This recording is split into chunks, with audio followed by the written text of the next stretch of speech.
I want to share a very special news with you guys. 7 साल हो गए मुझे स्टैंड अप करते करते, और thank you so much. And you know, पिछले महीने फाइनली हमारे घर में एक ब्रांड न्यू चमचमाती गाड़ी आई, you know. Yes, you heard that absolutely correct. I got married.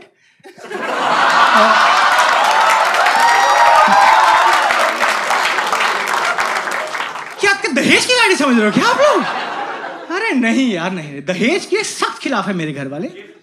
जब मेरी बहनों की शादी हो। पर आप खुद बताओ सर, अगर कोई पापा जी अपनी खुशी से अपनी बिटिया को कोई गिफ्ट दे रहे हैं तो किस मुंह से मना करना है? बताओ किस मुंह से सर? इसी मुंह से मना करना है जिस पे लालच आया एकदम से कि ले लियो ब्रो, कोई बात नहीं, मेरी खुद होंडा सिटी वहीं की है। नहीं, मैं दहेज के सख्त खिलाफ हूं। इनफैक्ट आप मानोगे नहीं, मैं बचपन में भी अपने स्कूल टाइम में दहेज एक कुप्रथा पे इतना हार्ड निबंध लिख के आता था ना। कई बार तो टीचर पेपर चेक करते करते लड़की का रिश्ता ले आती थी कि आप ही है हमारे कुंवर साहब, ये लीजिए लाल पेन, भर दीजिए हमारी बिटिया की मांग अभी क्या। बहुत इंप्रेस करता था यार। But I totally recommend marriage, you know. I feel marriage से ना आपको सेल्फ डिस्कवरी का मौका मिलता है। आई टेल यू, मुझे शादी के बाद पता लगा कि मैंने पिछले जन्म में शायद मिंत्रा वालों से कुछ उधार ले रखा था।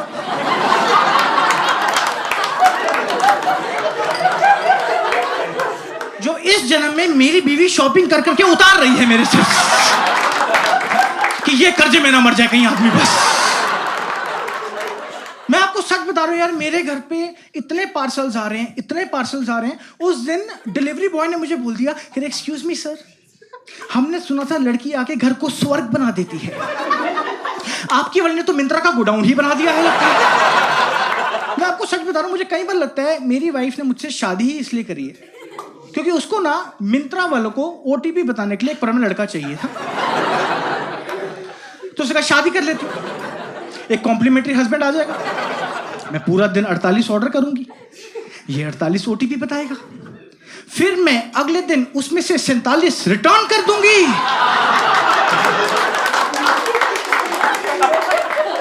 फिर ये मैच कर करके रिटर्न वाले ओटीपी बताएगा। आप मेरी सिचुएशन समझ पा रहे हो?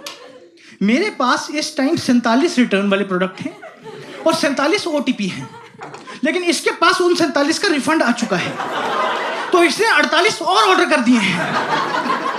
तो मेरे पास 95 प्रोडक्ट है, 95 ओटीपी है।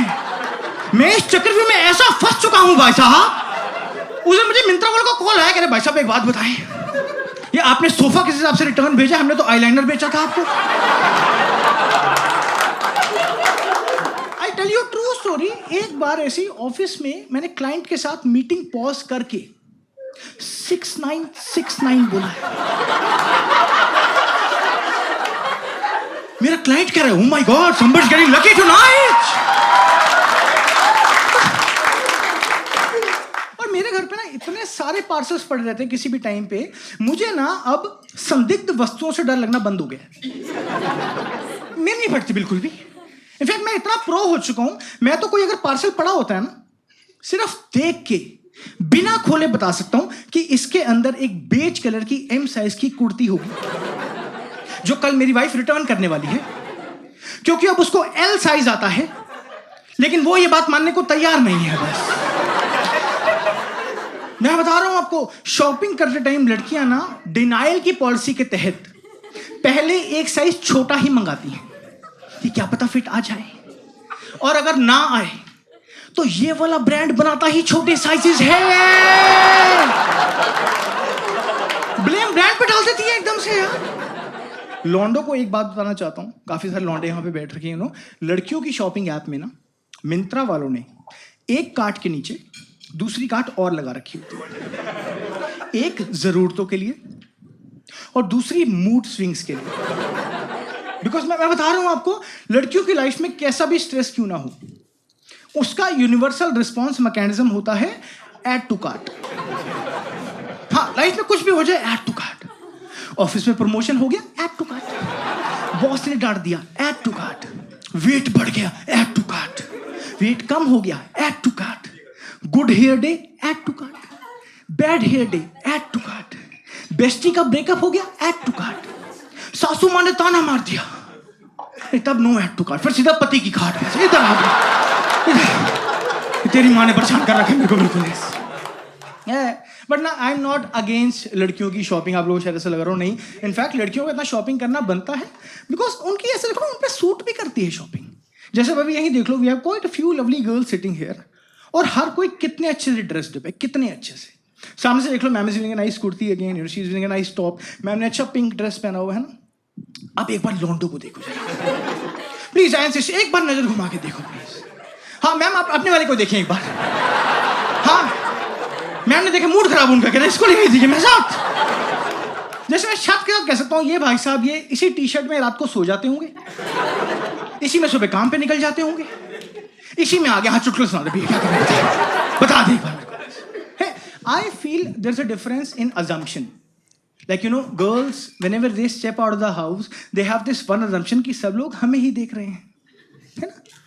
And boys, when they step out, they have only one assumption, हमें कौन ही देख रहा है? हम खुद लड़कियां देखने जा रहे हैं. But let me tell you this, you know, shopping is actually therapy for girls. You know, as told to me by my wife. उसने मुझे बताया कि शॉपिंग थेरेपी होती है. Because for them, offline shopping is an experience, like from start till end. आप इनके trial rooms देख लो अभी, बड़े बड़े ट्रायल रूम्स, चारों तरफ शीशे, बढ़िया लाइटिंग, एस्थेटिक फोटोज. क्या हुआ, जितनों ने नहीं देखे लड़कियों के ट्रायल रूम, कोई बात नहीं, इंस्टाग्राम पे get ready with me videos देखिए. Same concept.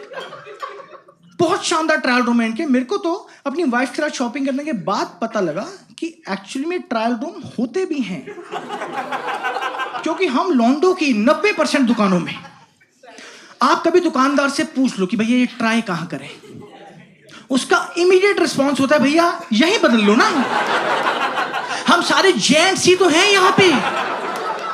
और अगर आपको ज्यादा शर्म आ रही है, आप या काउंटर के पीछे बदल लो, भैया काउंटर के पीछे बदल लो.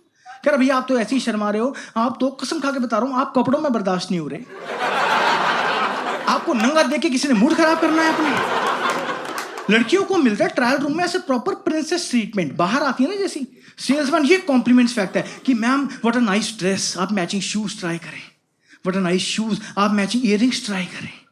एक बार मैं ट्रायल रूम से बाहर निकला था, मुझे दिखी सेल्समैन के चेहरे पे मौत. कॉम्प्लीमेंट छोड़ो, मैंने उससे सामने से पूछा, मैंने कहा भैया ये टी शर्ट सही है? कह रहा भैया म्यूचुअल फंड सही है. फुल बाप बिहेवियर दे रहा है मुझे एकदम से. बट ना होते हैं, जिन लड़कियों को शायद अभी लग रहा होगा कि यार ऐसे कैसे लड़के जी रहे हैं, इनकी दुकानों में ट्रायल रूम ही नहीं होते. कुछ दुकानों में होते हैं. मैं आपको उनका नाटकीय रूपांतरण करके बताता हूँ. आप ऐसे दुकान के अंदर घुसो, उसके बिल्कुल एंड में एक 2x2 का वर्टिकल ताबूत, आप उसके अंदर घुसो तो उसमें आधे में तो दुकान का ही सामान पड़ा होता है, बाकी आधे में साइड में एक फड़फड़ाती ट्यूबलाइट, उसके बाद छोटा वाला फराटे के साथ हैंगर पे टी शर्ट पे जीन्स पे कच्छा टंगा हुआ है अंदर. कच्छे कौन ट्राई कर रहा है अंदर? ट्रायल रूम है, वो रूम है. मैं आपको ट्रू स्टोरी बता रहा हूं. मैं एक बार ऐसी ट्रायल रूम के अंदर घुसा था, उस टाइम अंदर से छिपकली ही बाहर आ गई. कह रही भाई पहले तू बदल ले. अंदर एक साथ 2 लोग होते हैं ना, क्लॉस्ट्रोफोबिक सा फील होता है मुझे. ये सुन के मेरी 2 लेवल पे फटी कि पहली बात तो अंदर छिपकली है, दूसरा उसे क्लॉस्ट्रोफोबिक का मतलब पता है. और मैं एक चीज जेन्युइनली अप्रिशिएट करना चाहता हूं to all the girls. You know, girls are the most selfless and passionate buyers when it comes to shopping for their partner. जैसे मैं कई बार ट्रायल रूम के अंदर 2 टी शर्ट्स लेके गया हूं, तो उसी देर में मेरी वाइफ बाहर जाके 10 दुकानों से 15 ऑप्शन ले आती है कि बाहर आएगा ब्रह्मोस मिसाइल की तरह दाग दूंगी इसके ऊपर, एक एक करके, ये भी करिए. और इस सब के ड्यूरेशन में मैं अंदर ट्रायल रूम में ये दुआ कर रहा होता हूं कि हे भगवान इस बार इसको कुछ पसंद आ जाए प्लीज, क्योंकि अगर मैंने 2 कपड़े और बदल लिए तो मैं इंस्टा इन्फ्लुएंसर बन जाऊंगा. देखा आपने, pretty girls go like this.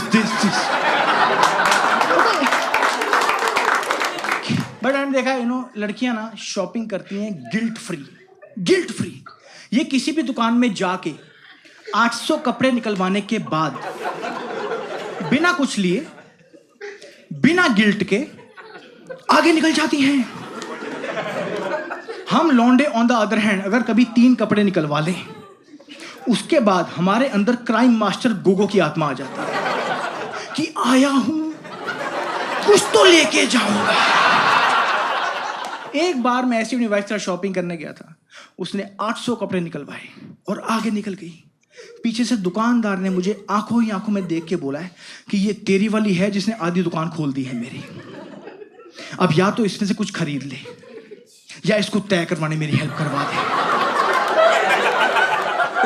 आप मानोगे नहीं, उस दिन पीयर प्रेशर में 2 बिकनी मैं खरीद के लाया हूँ। दोस्तों वीडियो आपने यहाँ तक देखी, बहुत बहुत धन्यवाद। मेरी 2 रिक्वेस्ट हैं। पहला, कमेंट करके जरूर बताओ आपको वीडियो कैसी लगी। अच्छी लगी पॉजिटिव कमेंट, बुरी लगी गाली दे दो, मैं सुन लूंगा फीडबैक, कोई दिक्कत वाली बात नहीं है। सेकंड थिंग, मैं अपना solo show married bachelor tour कर रहा हूँ अक्रॉस इंडिया, उसके टिकट लिंक पहले कॉमेंट में है। बहुत ही फैमिली फ्रेंडली शो है, साफ सुथरा, कोई गंदी बात नहीं, पूरी फैमिली के साथ आए, लाइव शो में मिलते हैं। Thank you so much. यहाँ पे कोई भी ऐसा है जो गलती से रियल एस्टेट या कंस्ट्रक्शन के बिजनेस में है, by any chance, anybody here? कोई भी? मैम आप हैं, आप हैं। Just one honest question please, मुझे आराम से बताइएगा। आप आपको अगर मैं कैसे एक 200 गज का घर दूं तोड़वाने के लिए, 3-4 मंजिला बना हुआ है, 2-3 फैमिलीज रह रही हैं उसमें, तो आपको कितने दिन लग जाएंगे मैम तोड़वाने में? एक रफ एस्टिमेट। 2-3 दिन लग जाएंगे आपको फिर भी। मैम आप ना मेरी चाची से मिले।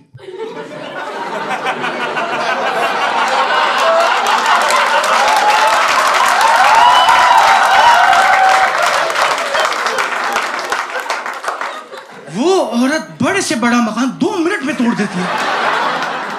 मैं आपको सच बता रहा हूँ, मुझे अभी तक याद है, बचपन में मेरी समर वेकेशन थी, गर्मियों का टाइम था, पूरी फैमिली बैठी हुई थी, हम लोग चेस खेल रहे थे। मैंने चाची को बोला, चाची आपकी चाल। वो दुनिया की पहली औरत थी जिसने चेस खेलते खेलते हमारी सारी गोटियां काट दी।